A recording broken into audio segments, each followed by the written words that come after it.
10-ാമത്തെ വാക്യം, 2 Corinthians chapter 4 verse 10. ഇങ്ങനെയാ വായിക്കുന്നത്: യേശുവിന്റെ ജീവൻ ഞങ്ങളുടെ ശരീരത്തിൽ വെളിപ്പെടേണ്ടതിന് യേശുവിന്റെ മരണം ശരീരത്തിൽ എപ്പോഴും വഹിക്കുന്നു. യേശുവിന്റെ ജീവൻ ഞങ്ങളുടെ ശരീരത്തിൽ വെളിപ്പെടേണ്ടതിന് യേശുവിന്റെ മരണം ശരീരത്തിൽ എപ്പോഴും വഹിക്കുന്നു. സ്തോത്രം. ഇന്നലെ നമ്മൾ കേട്ട വചനത്തിന്റെ തുടർച്ചയായ ഒരു വചനമാണിത്. ഇന്ന് നമ്മൾ കേട്ടതുപോലെ നമ്മൾ അത്യന്ത ശക്തി നമ്മളിലേക്ക് പകർന്നിരിക്കുന്നു. ഹല്ലേലൂയ. ആ പകർന്ന അത്യന്ത ശക്തി ഉള്ളത് കൊണ്ടാണ് നമ്മൾ അവിടെ വായിച്ചു കേൾക്കുന്നത് പോലെ സകല കഷ്ടങ്ങളിലും സകല വിധത്തിലും കഷ്ടം സഹിക്കുന്നു. പക്ഷേ നമ്മൾ എന്ത് പറഞ്ഞ ഇടുങ്ങിയിരിക്കുന്നത്, അല്ലെങ്കിൽ നമ്മൾ തകർന്നു പോകുന്നില്ല. അതുപോലെ തന്നെ ബുദ്ധിമുട്ടുന്നു, നിരാശപ്പെടുന്നില്ല, ഉപദ്രവം അനുഭവിക്കുന്നു എങ്കിലും ഉപേക്ഷിക്കപ്പെടുന്നില്ല, വീണു പോകുന്നു എങ്കിലും നമ്മൾ നശിച്ചു പോകുന്നില്ല. അങ്ങനെ കുറെ കാര്യങ്ങൾ പൗലോസ് അപ്പോസ്തലൻ ഈ അധ്യായത്തിന്റെ പ്രാരംഭ വാക്യങ്ങളിൽ പറയുന്നുണ്ട്. അതായത് ആദ്യം ഇങ്ങനെ പറയുന്നത്, ഇരുളിൽ നിന്നും വെളിച്ചം പ്രകാശിക്കണമെന്ന് അരുളിച്ച ദൈവം യേശുക്രിസ്തുവിന്റെ മുഖത്തുള്ള ദൈവതേജസ്സിന്റെ പരിജ്ഞാനം അടങ്ങിക്കേണ്ടതന്നെ നിങ്ങളുടെ ഹൃദയങ്ങൾ പ്രകാശിക്കുക. അതായത് ആദ്യം ദൈവം സൃഷ്ടിച്ച സമയത്ത് ഇരുട്ടായിരുന്നു. അവിടെ ആ സമയത്ത് വെളിച്ചം ഉണ്ടാകട്ടെ എന്ന് ദൈവം പറഞ്ഞു. ആ വെളിച്ചം, അതേപോലുള്ള വെളിച്ചമാണ് നമ്മുടെ ഉള്ളിലേക്ക് ദൈവം പകർന്നിരിക്കുന്നത്. അതായത് പാപത്തിലായിരുന്നു നമ്മൾ, ഹല്ലേലൂയ, ക്രിസ്തുവിന്റെ അല്ലെങ്കിൽ ദൈവത്തിന്റെ വെളിച്ചം വന്നത് മൂലം നമ്മൾ പ്രകാശത്തിലേക്ക് എത്തി. അതായത് ക്രിസ്തുവിന്റെ മുഖത്തിലുള്ള ദൈവതേജസ്സിന്റെ പരിജ്ഞാനം ക്രിസ്തുവിലൂടെ ആ വെളിച്ചമുള്ളതുകൊണ്ടാണ് ക്രിസ്തുവിന്റെ മുഖത്തിലുള്ള ദൈവതേജസ്. അതായത് ക്രിസ്തുവാണ് ദൈവം. ക്രിസ്തുവിലൂടെ ദൈവത്തിന്റെ സ്വഭാവവും മഹത്വവും നമ്മൾ മനസ്സിലാക്കുന്നു ആ പ്രകാശത്തിലൂടെ. ആ പ്രകാശം പകർന്നിരിക്കുന്നത് നമ്മുടെ ഹൃദയങ്ങളിലാണ്. പക്ഷെ നമ്മൾ അത് വഹിക്കുന്നത് നമ്മുടെ അത്യന്തം ഈ മൺകൂടാരങ്ങളിലാണ്. അപ്പോസ്തലൻ അങ്ങനെ പറയുന്നത്. മൺകൂടാരങ്ങൾ എന്ന് പറഞ്ഞാൽ ദുർബലമായ മഹത്വമൊന്നുമില്ലാത്ത നമ്മുടെ മൺകൂടാരങ്ങൾ നമ്മുടെ ബോഡിയിലാണ്, നമ്മുടെ ശരീരത്തിൽ നമ്മൾ വഹിക്കുന്നു. നമ്മൾ മൺകൂടാരത്തെ പോലെയാണെന്ന് അപ്പോസ്തലൻ പറയുന്നു. തകർന്നു പോകാൻ സാധ്യതയുള്ള, പക്ഷെ അവിടെയാണ് ദൈവം ഇത് വെച്ചിരിക്കുന്നത്. അവിടെ ദൈവത്തിന് നാം മഹത്വം എടുക്കുന്നതിന് വേണ്ടിയാണ്, മറ്റാരും പുകഴ്ച എടുക്കാതിരിക്കുന്നതിന് വേണ്ടിയാണ് അഭിഷേകിക്കുന്നത്. എന്നിട്ട് പിന്നെ തുടർന്ന് വായിക്കുമ്പോൾ പറയുന്നു, ഈ ശക്തി നമ്മൾ ഉള്ളത് കൊണ്ടാണ് നമ്മൾ സകല കഷ്ടങ്ങൾ അനുഭവിക്കുന്നത്. അതായത് അപ്പോസ്തലൻ സകല കഷ്ടങ്ങൾ അനുഭവിക്കുന്നെങ്കിലും അപ്പോസ്തലൻ തകർന്നു പോകുന്നില്ല. അതിന്റെ കാരണം ആ ഉള്ളിലുള്ള അത്യന്ത ശക്തി മൂലമാണ്. ഹല്ലേലൂയ. അതായത് പലപ്പോഴും ആകാംക്ഷഭരിതനായിട്ടിരിക്കുന്നു, പലതും സംഭവിക്കുന്നു, ആശയോടെ കാത്തിരിക്കുന്നു, സംഭവിക്കുന്നില്ല, പക്ഷെ അപ്പോൾ നിരാശപ്പെട്ടു പോകുന്നില്ല. അതിന്റെ കാരണവും ഈ അത്യന്ത ശക്തി ഉള്ളത് കൊണ്ടാണ്. ഹല്ലേലൂയ. അതുപോലെ ഉപദ്രവം അനുഭവിക്കുന്നു എങ്കിലും ഉപേക്ഷിക്കപ്പെടുന്നില്ല. ഹല്ലേലൂയ. വീട് കിടക്കുന്നു എങ്കിലും നശിച്ചു പോകുന്നില്ല. അപ്പൊ ഇതിന്റെ എല്ലാം കാരണം അപ്പോസ്തലൻ അവിടെ വീണ്ടും പറയും, ഇങ്ങനെയൊക്കെ സംഭവിക്കുന്നെങ്കിലും ഇതിന്റെ എല്ലാം കാരണം ഈ അത്യന്ത ശക്തി ഉള്ളിലുള്ളത് കൊണ്ടാണ്. നമ്മൾ പലപ്പോഴും ചിന്തിക്കുന്നത് അത്യന്ത ശക്തി ഉള്ളത് കൊണ്ട് എനിക്ക് ദൈവത്തിന്റെ സ്വഭാവം, അല്ലെങ്കിൽ ദൈവം ചെയ്ത പല പ്രവൃത്തികളും എനിക്ക് ചെയ്യാൻ കഴിയും. വലിയ പ്രവൃത്തികൾ, അത്ഭുതങ്ങൾ, അടയാളങ്ങൾ, രോഗസുഖങ്ങളൊക്കെ എനിക്ക് ചെയ്യാൻ കഴിയും. പക്ഷെ പലപ്പോഴും നമ്മൾ ചിന്തിക്കാത്തൊരു കാര്യമാണ്, ഈ അത്യന്ത ശക്തി ഉള്ളത് കൊണ്ടാണ് നമ്മൾ ഇത്ര അനുഭവങ്ങളിലൂടെ കടന്നുപോയാലും വീണു പോകാത്തത്. അതായത് സകല കഷ്ടങ്ങൾ ഉണ്ടെങ്കിൽ പോലും നമ്മൾ തകർന്നു പോകുന്നില്ല. നമ്മൾ പലരും ആകാംക്ഷയോടെ കാത്തിരിക്കുന്നു, ഇപ്പോൾ സംഭവിക്കുന്ന ദൈവത്തിന്റെ പ്രോമിസ് എനിക്ക് ഇപ്പോൾ എന്നിലേക്ക് വരുമെന്ന് പ്രതീക്ഷയോടെ കാത്തിരിക്കുന്നെങ്കിലും അത് നമ്മൾ പ്രതീക്ഷിക്കുന്ന സമയത്ത് സംഭവിക്കുന്നില്ല. പക്ഷെ നമ്മൾ നിരാശപ്പെട്ടു പോകുന്നില്ല. അപ്പോഴും ദൈവത്തിന്റെ അത്യന്ത ശക്തി നമ്മളെ താങ്ങുന്നുണ്ട്. സ്തോത്രം. അതുപോലെ നമ്മൾ ഉപദ്രവം അനുഭവിക്കുന്നവരാണ്. മനുഷ്യൻ നമ്മളെ ഉപദ്രവിക്കുന്നു, പക്ഷെ ദൈവം നമ്മളെ താങ്ങും. നമ്മൾ വീണു പോകുന്നില്ല. ഉപേക്ഷിക്കപ്പെടുന്നു, പക്ഷെ നമ്മൾ ഉപേക്ഷിക്കപ്പെടുന്നില്ല. നമ്മൾ അതായത് വീണെടുക്കുന്നെങ്കിലും ഉപേക്ഷിക്കപ്പെടുന്നില്ല.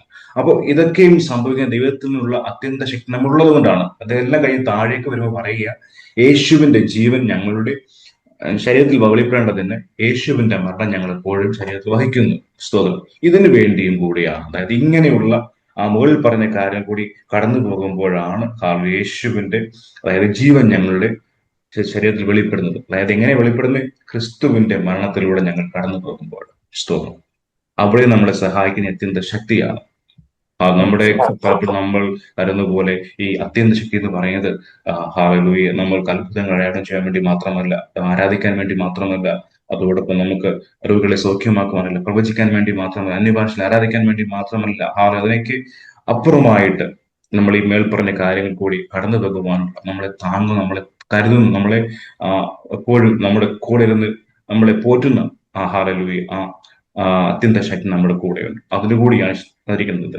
അതിനപ്പുറമായി പറയുന്നു, യേശുവിന്റെ ജീവൻ വെളിപ്പെടേണ്ടതിന്. യേശുവിന്റെ ജീവൻ എന്താണ്? യേശുവിന്റെ ജീവൻ, യേശുവിന്റെ മരണം എന്ന് പറയുന്നത്. യേശുവിന്റെ മരണം എന്ന് നമുക്കറിയാം, സ്വയം നിഷേധിക്കൽ, ക്രൂശെടുത്ത് താൻ ത്യജിക്കുക, ക്രൂശെടുത്ത് ഹല്ലേലൂയ യേശുവിന്റെ പാത പിന്തുടരുക. അതാണ് ഓരോ വിശ്വാസിയുടെയും മരണം. ക്രിസ്തുവിന്റെ മരണം നമ്മളിലേക്ക് വരിക എന്ന് പറഞ്ഞാൽ എന്നെ തന്നെ നിഷേധിക്കുക, എന്റെ ക്രൂശ് എടുത്ത് ക്രിസ്തുവിന്റെ പാത പിൻപറ്റുക, പാപത്തിന് മരിക്കുക, പാപ സ്വഭാവത്തെ ത്യജിക്കുക, പാപത്തിന് മരിക്കുക. ഇതൊക്കെയാണ് ഈ ക്രിസ്തുവിന്റെ മരണം എന്ന് പറഞ്ഞത്. ക്രിസ്തു ഹല്ലേലൂയ ഭൂമിയിലുള്ള സമയത്ത് പിതാവിന്റെ സമ്മിറ്റത് കീഴ്പ്പെട്ടിരുന്ന പോലെ, പാപത്തിന് മരിച്ച പോലെ, എന്റെ സ്വന്തം ഇഷ്ടമല്ല മറിച്ച് പിതാവിന് ഇഷ്ടം ചെയ്തതുപോലെ, ഹല്ലേലൂയ, അതാണ് ക്രിസ്തുവിന്റെ മരണം എന്ന് പറയുന്നത്. ഈ ക്രിസ്തുവിന്റെ മരണം നമ്മളിൽ, ഹല്ലേലൂയ, ദിനം പ്രതി ഈ മരണത്തിലൂടെ ഞാൻ ശരീരത്തെ വഹിക്കുന്നു. എന്തിനു വേണ്ടിയാ?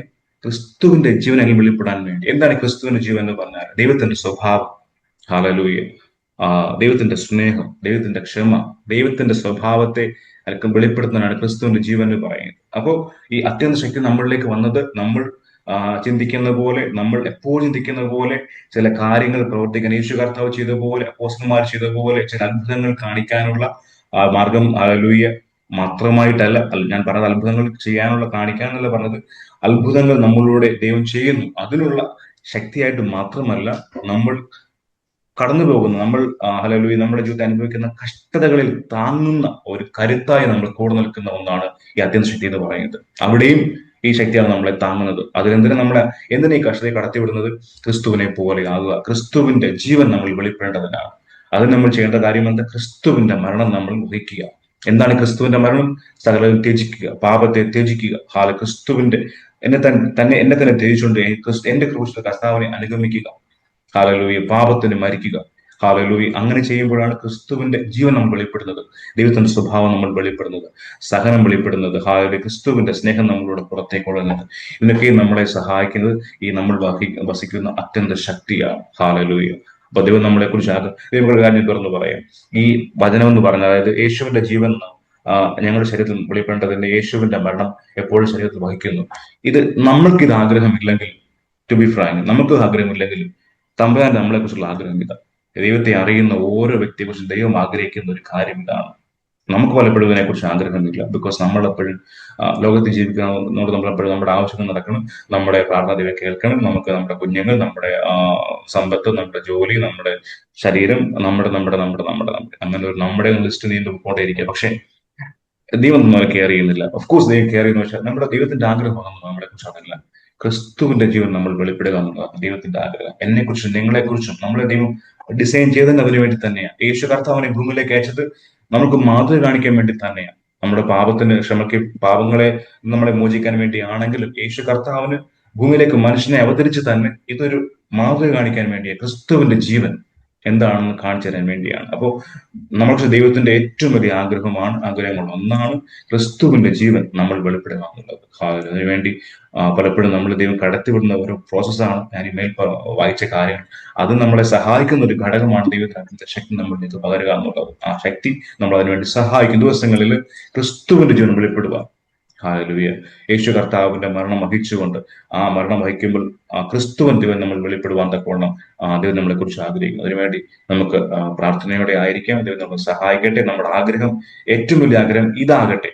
ബാക്കിയുള്ളതൊക്കെ അതിന്റെ പിറകെ നിൽക്കട്ടെ എന്ന് ഞാൻ ആഗ്രഹിക്കുന്നു, പ്രാർത്ഥിക്കുന്നു. അതുകൊണ്ട് ക്രിസ്തുവിന്റെ ജീവൻ വെളിപ്പെടാൻ തക്കവണ്ണം ദൈവം നമ്മളെ സഹായിക്കട്ടെ എന്ന പ്രാർത്ഥനയോടെ, ആഗ്രഹത്തോടെ ഞാൻ എന്റെ വാക്കുകൾ നിർത്തുന്നു. ദൈവം നമ്മളെ സഹായിക്കുമാറാകട്ടെ. തുടർന്ന് പ്രാർത്ഥന വിഷയങ്ങൾ ഷെയർ ചെയ്യാനുള്ള സമയമാണ്. അതിനെ സമയത്തെ ബന്ധിക്കുന്നു. ദൈവം എല്ലാവരും സഹായിക്കുമാറാകട്ടെ. God bless you all.